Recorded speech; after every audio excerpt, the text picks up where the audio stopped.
Hello again and welcome to another episode of the Franchise Everything podcast, where we talk about everything and everything franchising. And you might be able to hear, if you can hear any background noise, we're actually filming today at the National Franchise Convention down in Melbourne for the Franchise Council of Australia. So really exciting time, and I'm joined by Shane Seymour, who is the founder and franchisor of TV Magic, Assembly Magic. Is that right, Shane? That's right. That's right. Because I remember you added on this other brand there. Yep. Thank you for joining us, mate. Yeah, good to see you again, Glenn. We last saw each other in Vegas, wasn't it? At a convention over there, wasn't it? At the Urban Clean National Franchise in Vegas. Yeah. Yes, yeah, no, it was good a few months ago. So we're going to talk. So for those who don't know, what's TV Magic? TV Magic is a nationwide franchise mobile service, man in a van business. So we make all your TV problems disappear. Yep. We're the guys that come out and hang your TVs on the wall and fix your antenna still, install your home theatre. There's a new product coming on the shelf in GB every 3 weeks. We're installing all that sort of stuff, all the Google, internet. We're riding the massive Starlink boom at the moment. So home entertainment installers. Very busy. And you've added another one, haven't you? Another sort of service brand? That's right. A lot out of our 160,000 plus customers now, they wanted help assembling their flat packs. So we have an answer to that now, flat pack Assembly Magic franchise. Excellent. No more IKEA, no more Amart, no more worrying about that sort of stuff. Excellent, mate. So how long has it been running for, by the way, and how many locations you got? We celebrated our 22nd year this year. Yeah. And we're clocking around 45 trucks around the country now. All the capital cities are covered. So, yeah, been going for a while. Excellent. So 22 years, you know a hell of a lot about franchising, and I know we've spoken about it before, and you've got a lot of opinions about franchising, because things that happen in franchising broadly in the news and all that sort of stuff affect every franchisor, okay? Yeah. So we had a chat about this, and you really you got a lot of opinions on the way franchising runs as far as the value proposition and what people are getting for their money when they're signing up, what they're getting for their royalties and everything. So where's your head at with that sort of stuff at the moment? Because you've seen a lot. Yeah, well, I don't know if you know, Glenn, but there's roughly 1,400 franchise brands in Australia, including all the Subways, Domino's, Internationals and stuff. And it's talked about a lot amongst franchisors, the good force and the bad force of franchising. It's roughly 50-50. There's some brands that unfortunately give franchising a bad name. They are a marketing company in disguise or a training company in disguise. They make their money from failing franchisees and get to resell that territory over and over, particularly in the tradie mobile services market. And when someone is burnt by franchising, like it could be a son or an uncle of a neighbor, you know, the story, and someone wants to get into business for themselves and they hear someone say, don't do that. They're probably relating to someone who's been burnt by franchising. What we don't hear enough about is, out of those 1,400 franchise brands, there are great franchise brands, a lot of great systems that have franchisees that become millionaires, multi-millionaires. We don't hear about those stories as much. No, we don't hear about enough. And well, that's what Franchise Everything podcast is often about. We've got the predominant number of our episodes are franchise owner journeys, talking about their journey in the franchise. And it can't be always glowing. You know, people have ups and downs in any business.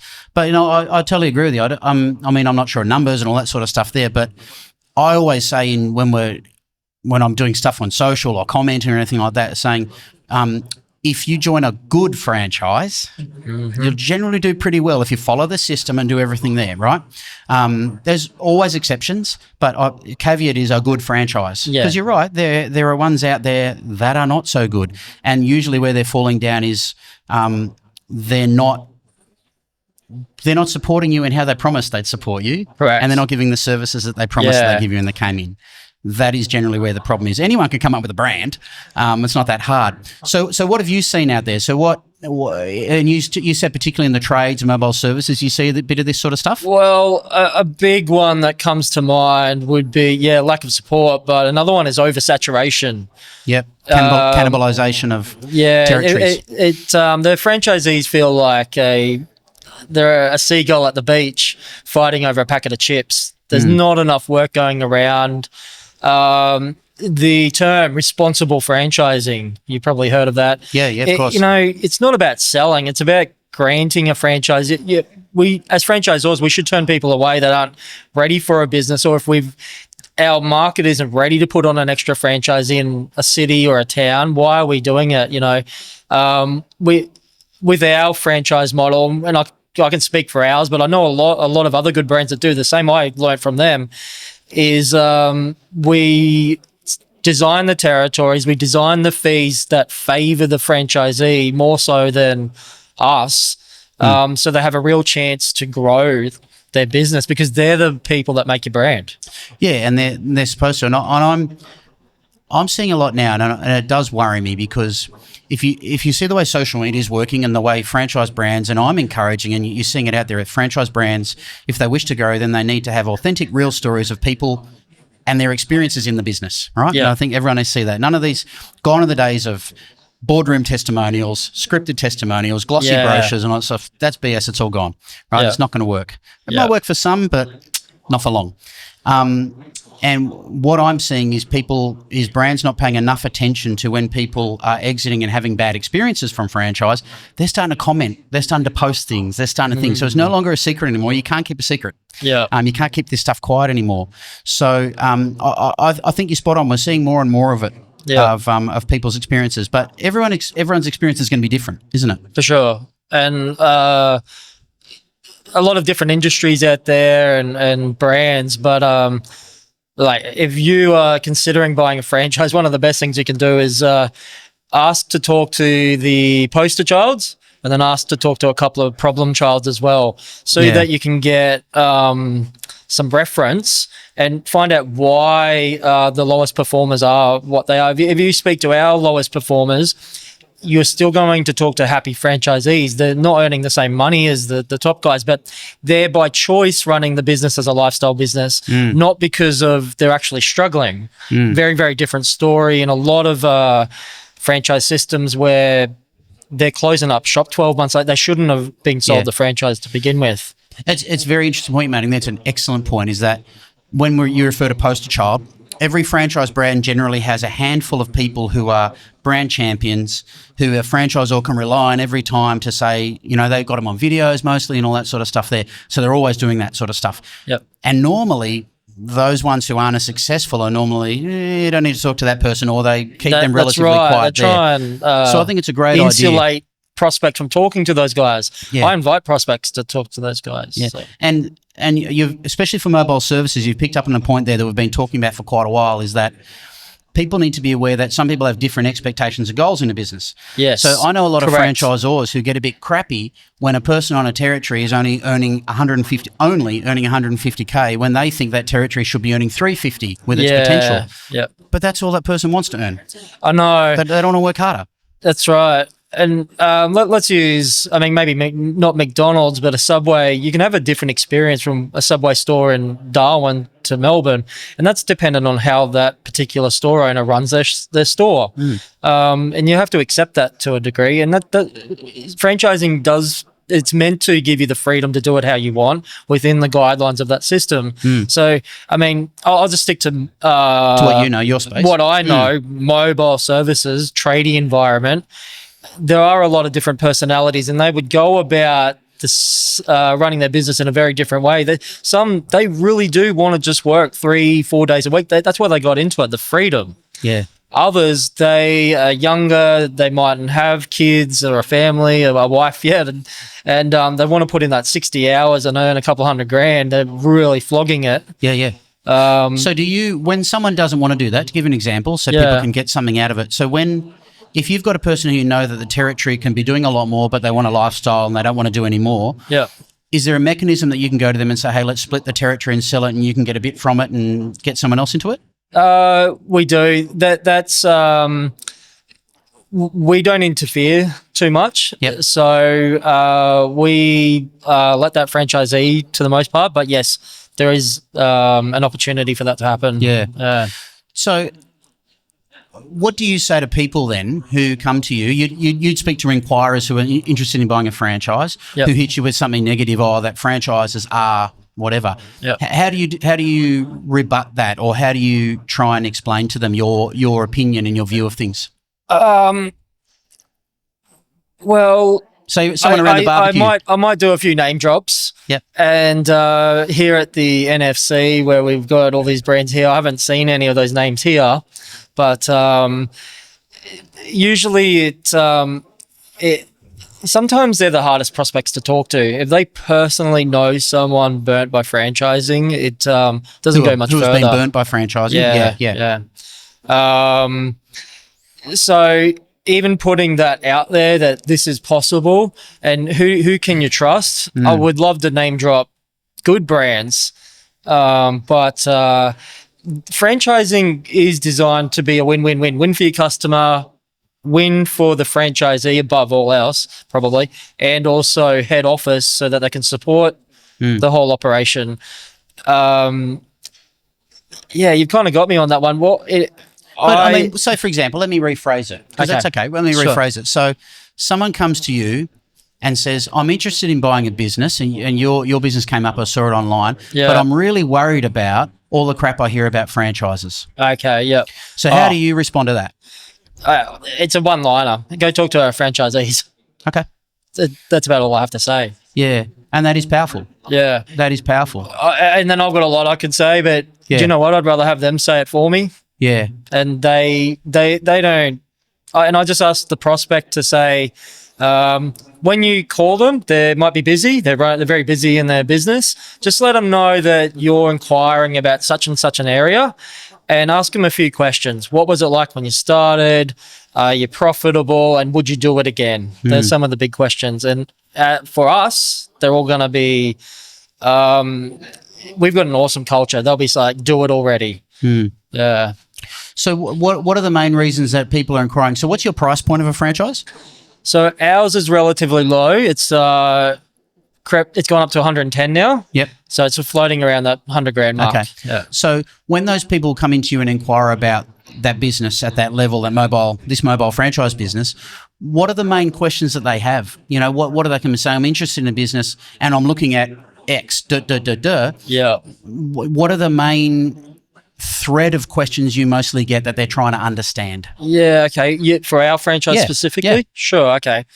So number one might be, can I do it? You know, do I need a degree to do it? Yep. Our industry, like cleaning solar panels or cleaning carpets or hanging curtains, it's unregulated. You do a 2-week comprehensive training course with us and you'll know just about everything you need to know to carry out the 25 services we provide. So low barrier to entry, no prior skills or experience required. Number two would be a little bit, is antenna installation a dying industry? And I wonder about that. You don't see many antennas. Subject. Yeah. We were told this shite back in 2005. Guess how many antennas we're still installing in 2025? I'd have no idea. It's on the rise. Yeah. Still by the hundreds. So why is that? Is it for technical reasons? I don't know. Free-to-air TV. People still watch it. When the internet goes out, people still love their State of Origin, their Big Brother, their... I don't watch TV, but people still want an antenna on the roof. It's like AM radio. I don't listen to it, but millions of people still listen to AM radio. Antenna installation is still a bread and butter, but... technology for us, because technology is not going anywhere, even if antenna installation dies, we reassure that prospect that that's not what our business is all about. Yeah. TV installation is huge. There's more TVs on the planet than there are humans.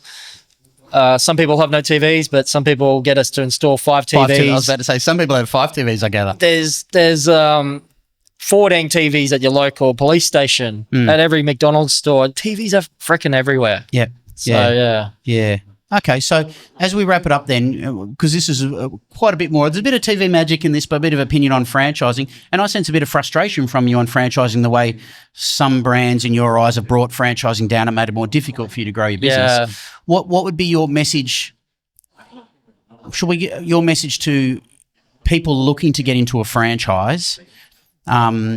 about the best way to do it for themselves. So what the best way for them to get in the franchise when they're considering it, what would be their first steps? To get into? In assessing getting into a franchise, any franchise, what would you assess them do first? Key things to ask franchisors, what would be the best approach? Okay. Well, get clear on what it means to you to leave your 9 to 5 and work for yourself. Be clear on what activities or duties that you might be doing in that particular franchise. The thing you'll do, the stuff, The thing you'll be doing. And you need to back yourself sometimes. Like, I find a lot of prospects in our network or any, they have a very healthy balance of nervousness and excitement. Yeah. If they're too far one-sided, they're usually not great. You need to be a little bit nervous because it's something new, but you need to be excited. Things can go right. And that's a hint to how much risk if they've got zero fear whatsoever. Yeah, you're right. That's not necessarily always a good thing. Yeah. And if they've none at all, they're probably gonna procrastinate and never. They're still 5 years later thinking about what they wanted to do 7 years ago. I've met a lot of prospects at franchise expos coming through, looking at the smorgasbord of brands, and I might ask them, how long have you been looking for? And I've had some say 7 years, 8 years. I think, wow, you're really not going to. And most of these people have the mindset and the skill. They've done it in a job, made a lot of money for their old boss. Yeah. Managed a team or build a business, but not for themselves. So they just need to back themselves. Yeah. And get into a good brand. and I've been thinking a lot, exactly. And I've been thinking a lot lately that franchising really, when you think about it, is you've got your entry cost. And if you've got royalties at, 7, 8%, 9, 10% or whatever like that, for someone who's never been in business before is a bit nervous, would you give up 10% for all the knowledge and IP and training and support and everything in a good franchise and that entry fee? Because the entry fee that you pay will be pretty much if you went and did it on your own anyway. You're still going to do that, and you're going to make a hell of a lot of mistakes because you've got no guidance. So that royalty and everything is pretty small, I think, in return from a good franchise, what you end up with as far as risk into a business goes. Definitely. I'd love to talk about that if we got 2 minutes. Or would you like to? Sure. Go for it. What are your thoughts on that? Because I was throwing that statement out there. Yeah. So another big thing is people think about, well, why buy a franchise when you could go out on your own? You got to pay fees. This is the ultimate question, really. Yeah. Technically or contractually, a franchise system, you receive the fees. You're paying fees one way or another, and they have to support you, but there's not a clear roadmap of what you get for those fees. So, I wrote a article recently, the 15 value adds that negate your franchise fees with TV magic. So basically what you get for your money. What do you get for your money? And I've just always been of the opinion that if our fees are fixed, are very low, half the job covers it.